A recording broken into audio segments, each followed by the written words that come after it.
General Kayani رہے یا نہ رہے، جنرل پاشا رہے نہ رہے، میمو گیٹ کا فیصلہ ہوگا حسین حقانی صاحب۔ میری بہن ان کی جو اہلیہ ہیں وہ سادہ عورت ہیں، اس نوصر باز کے اڈے چڑھے ہیں، زندگی میں 4 سال یہ یہاں ان کو رکھا انہوں نے، خود یہ وہاں رہے، اب یہ خود آئے ہیں، بیسیکلی یہ لابیسٹ ہے۔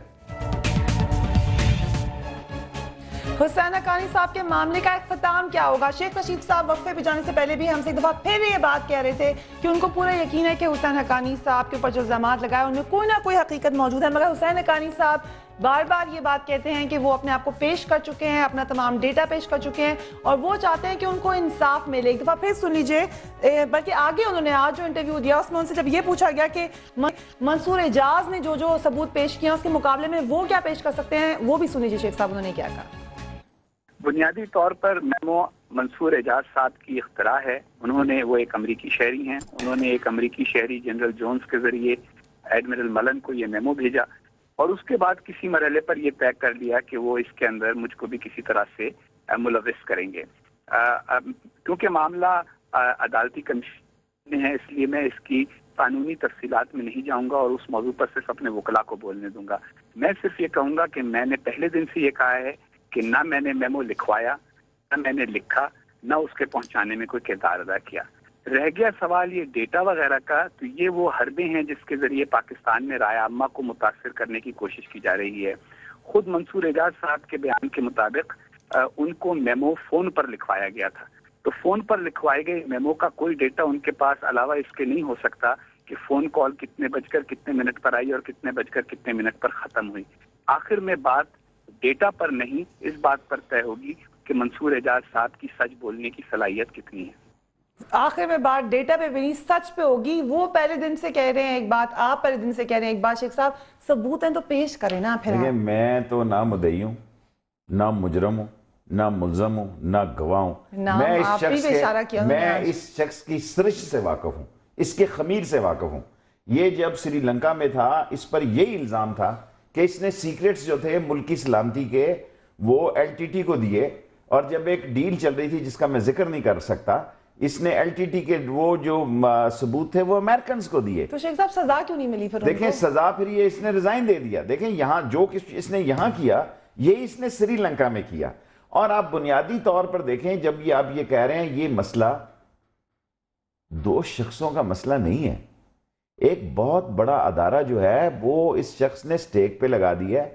جس وکیل کو اس نے کیا ان کے بڑے احترام کے ساتھ، ان کی سوچیں جو ہیں، ان کی باتیں جو ہیں، انہوں نے کیس کم لڑا، فوج کو زیادہ ذلیل کیا، اداروں کو زیادہ ذلیل کیا۔ بیسیکلی اب 2 ہی آخری ادارے رہ گئے ہیں۔ میں دیکھیں نا، میں اس ملک میں 2 ہی ادارے رہ گئے ہیں جنہوں نے اب تباہ ہونا ہے، انہی کے ہاتھوں تباہ ہونا ہے اگر یہ کچھ نہ ہوا۔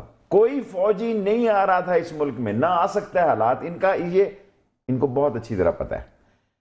جیسا میں نے آپ کو کہا کہ اس دنیا میں 4 سپر پاور جو ہیں، 5 میں سے 4 کے الیکشن ہونے جا رہے ہیں اسی سال۔ اس سپر پاورز کے الیکشنز کی موجودگی میں اور ملک کی اکنامک کنڈیشن کی موجودگی میں، اور کل جو فوج گئی ہے، اور ابھی دیکھیں انہوں نے سارے مسائل سے ہٹا کے اس طرف کر دیا ہے۔ کل پرسوں مشرف آئیں گے۔ سپر پاور کی بات کر رہے ہیں نا، سپر پاور کی ایک سپر پاور امریکہ کہتا ہے 19 نومبر 2011 کو کہ ڈیپٹی ترجمان مارک ٹوین کا کہنا ہے کہ حسین حقانی کے استعفے پر تبصرہ ہی نہیں کرنا میں نے، یہ پاکستانی حکومت کا اندرونی معاملہ ہے۔ 19 نومبر سے 6 جنوری تک صورتحال یہ ہے کہ 3 ٹاپ سینیٹرز آ کے حسین حقانی صاحب کی سپورٹ کر رہے ہیں۔ امریکہ کا جو خود فورن آفس ہے اس کی طرف سے بھی کہا جا رہا ہے کہ حسین حقانی سے سیاسی انتقام کا اعلی کار نہیں بنایا جائے، we are watching.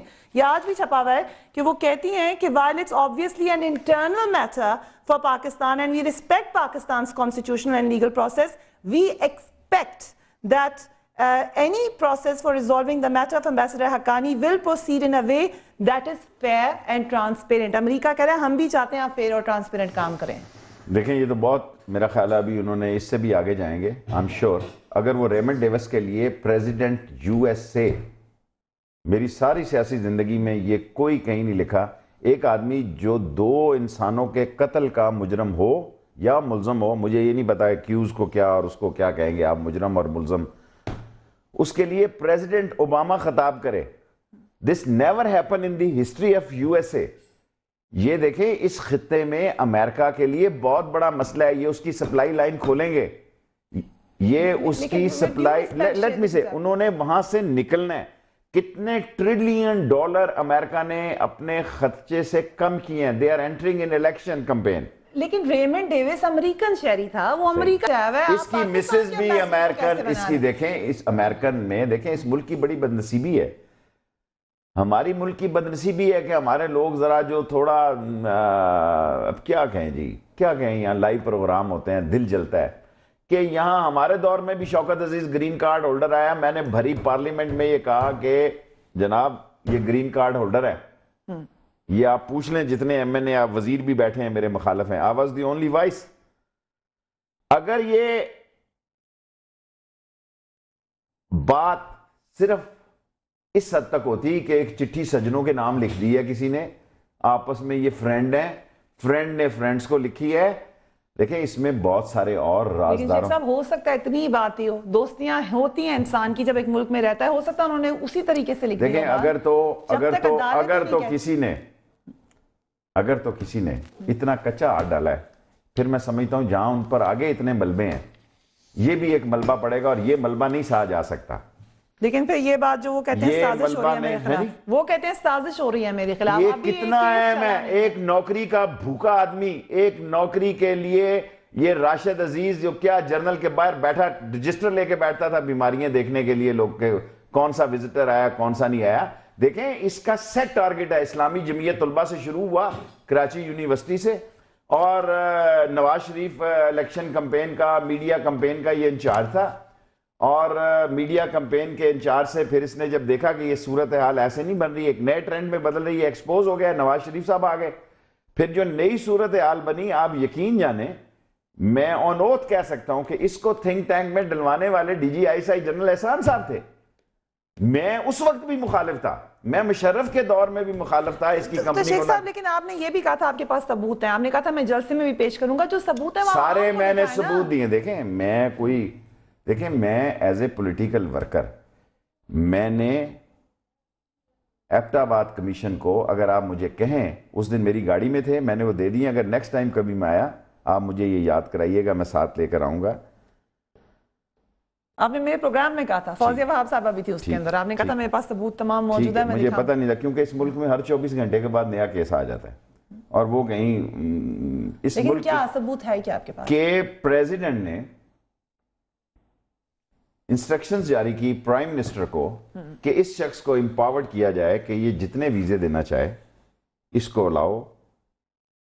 Prime minister نے وہ لیٹر جاری کیا جو کہ میں نے کمیشن میں دی ہے, اگر یہ میں غلط ہوں تو آپ مجھے چارج کر سکتی ہیں. اور پرائم منسٹر نے ایک لیٹر جاری کیا کہ ان کو آتھرائز کر دیا جائے آن دی ایڈوائس آف پریزیڈنٹ, رائٹ, ٹھیک ہے. اسی میں یہ 400 لوگ آئے جو ایک رات میں ویزے. دیکھیں ویزوں کی ایک بڑی جنگ جاری تھی, میں 6 دفعہ وزیر رہا ہوں, میں بہت سارے لوگوں کو 10 دن 15 دن 5 دن کا ویزا دلانا چاہتا تھا. ایران عراق وار تھی, سارے حالات تھے, نہیں دلا سکا. پاکستان میں ان کی ریکارڈ جو تھا اداروں کے پاس ٹھیک نہیں تھا. کس نے روکا؟ فوج نے روکا. بھئی میں تو یہی کہوں گا کہ انٹیریئر منسٹری نے روکا. مناسب نہیں نا کہ میں اپنی کمپنی کی مشہوری کے لیے کہہ دوں کہ جی اسے کلیئرنس نہیں ملی آرمی کی طرف سے. بٹ ان فیکٹ یہ ہے کہ جب انٹیریئر منسٹری ہوتی ہے تو اس کے پیچھے یقیناً آرمی کی ایجنسیاں ہوتی ہیں. لیکن شیخ صاحب اگر دیکھیں ایک بات آپ دیکھیں, دنیا میں بہت بڑا انٹیلیجنس نیٹ ورک, بہت بڑے جو انٹیلیجنس نیٹ ورک ہیں وہ ان صحافیوں کے ذریعے بھی ہوتے ہیں. معذرت کے ساتھ خفا نہ ہوئیے گا, دنیا میں بہت سارے لوگ جو ہیں وہ اس میں ان کا ایک رول ہوتا ہے, وہ انفارمیشن لیک کرتے ہیں, وہ انفارمیشن حاصل کرتے ہیں, اور جو حکمرانوں کے نزدیک ہوتے ہیں صحافی ان کے پاس ویل انفارمیشن ہوتی ہے. یہ ایک روٹین ورک ہے. میں کسی کو 10 دن کا ویزا نہیں دلا سکا, بڑی مشکل سے اگر دلا سکا ہوں 10 سے 15 دن کا. ایک اور امینڈمنٹ کرتا ہوں, یہ میں نے ثبوت دیا کہ اس کو اختیار دیا گیا کہ یہ 1 سال کے لیے ویزا دے سکتا ہے بغیر کسی انکوائری کے. اصل مسئلہ جو پرائم منسٹر نے اس دن اسمبلی میں کہا وہ بالکل ٹھیک ہے کہ انہوں نے کہا کہ بھئی ہمارے ویزوں پر اعتراض ہے, مسئلہ کیس ویزوں کا ہے.